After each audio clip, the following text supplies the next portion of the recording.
اور اے پیغمبر صلی اللہ علیہ وآلہ وسلم، یہ بھی ان سے کہہ دو کہ اگر یہ لوگ سیدھے رستے پر رہتے تو ہم ان کے پینے کو بہت سا پانی دیتے تاکہ اس سے ان کی آزمائش کریں، اور جو شخص اپنے پروردگار کی یاد سے منہ پھیرے گا وہ اس کو سخت عذاب میں داخل کرے گا۔ اور یہ کہ مسجدیں خاص اللہ کی ہیں تو اللہ کے ساتھ کسی اور کی عبادت نہ کرو، اور جب اللہ کے بندے یعنی یہ پیغمبر صلی اللہ علیہ وآلہ وسلم اس کی عبادت کو کھڑے ہوئے تو کافر ان کے گرد ہجوم کر لینے کو تھے۔ اے نبی صلی اللہ علیہ وآلہ وسلم، کہہ دو کہ میں تو اپنے پروردگار ہی کی عبادت کرتا ہوں اور کسی کو اس کا شریک نہیں بناتا۔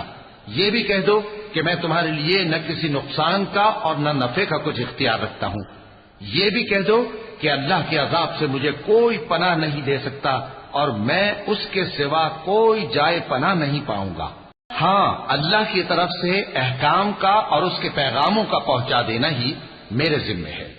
اور جو شخص اللہ اور اس کے پیغمبر کی نافرمانی کرے گا تو ایسوں کے لیے جہنم کی آگ ہے،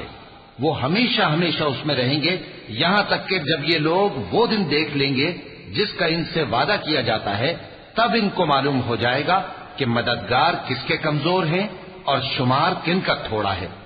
کہہ دو کہ جس دن کا تم سے وعدہ کیا جاتا ہے میں نہیں جانتا کہ وہ عنقریب آنے والا ہے یا میرے پروردگار نے اس کی مدت دراز کر دی۔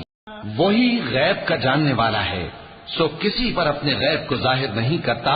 ہاں جس پیغمبر کو پسند فرمائے اور اس کو غیب کی باتیں بتا دے تو اس کے آگے اور پیچھے نگہبان مقرر کر دیتا ہے تاکہ معلوم فرمائے کہ انہوں نے اپنے پروردگار کے پیغام پہنچا دیے ہیں، اور یوں تو اس نے ان کی سب چیزوں کا ہر طرف سے احاطہ کر رکھا ہے اور ایک ایک چیز گن رکھی ہے۔